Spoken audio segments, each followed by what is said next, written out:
talking of boats who were consistent across all 2 days. Yesterday wasn't a counter, we'll all remember. 2 races were abandoned in the end.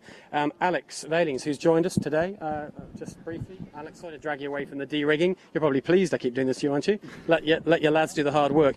So Alex Vallings, Sea-Tech, top Kiwi boat today. Great sailing again from you, mate. Another really tricky day, isn't it? I'm sure when you pack your bags from Auckland to come to Sydney Harbour, you weren't expecting half a day like this, let alone day after day. But again, you deliver the job.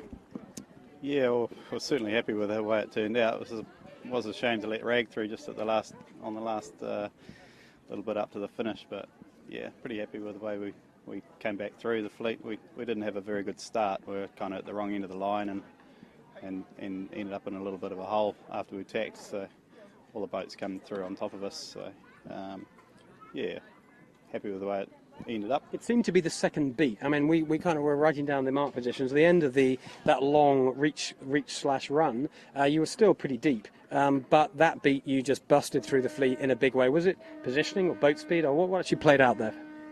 We ended up going around the outside of the reef, towards the heads and up the sort of western shore. You went offshore, basically. Yeah. It turned out pretty well. The breeze was shifting left the whole time, so coming out pretty nicely. Well, you benefit of the hard left shift for sure, but you looked like you had plenty of pace. At that point, it was quite fresh briefly. It was full 3 stringing, maybe even to the top end of the big rig. Yeah, it was definitely cutting him on, and pressure up for us, being pretty light, so it was good. Just talking about weights, you mentioned this yesterday. Do you feel that as a light crew, you actually feel the righting moment disadvantage when you're fully powered up? Oh, absolutely. We're kind of 40 kilos lighter than most crews here, so a bag of cement out on the rails, pretty big leverage. So. Do you take it back downwind? We haven't seemed to be. We're actually struggling a little bit downwind, so yeah, as you probably noticed down the run, Asco slipped away from us and we got reeled in by the other guys, so yeah, been struggling, so not sure what's going on there. Oh, maybe just need a bit more VNG running rather than reaching. But tricky regatta so far, Alex. I mean, the forecast, who knows what's going to happen going forwards, but if it stays light and tricky, I think you'd probably fancy your chances. We like the way you guys are sailing. You look very competitive. Yeah, but it's a lottery, isn't it, a little bit.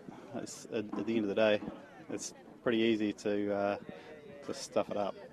But a lottery where the same boats seem to keep coming out to the front, including yourselves. Yeah, but there's a lot of good boats in some funny spots back at the, I love the way you undersell it. Bottom line is, don't listen to him. I can tell you, he's going fast, he's sailing well, and he's the top Kiwi for now, but you're one of the top boats full stop anyway, so I've got a feeling you were 4th last year in the end, a very competitive 4th, weren't you? Could have won the regatta with a couple of days out. Let's see how this early days, I don't want to put the knockers on you, but I'm expecting great things from you, mate. Well, let's hope so. I'm looking forward to the bit of breeze. Yeah, I bet you are too. I bet you are. Thanks, Alex. Talk to you again soon. Good luck the rest of the regatta.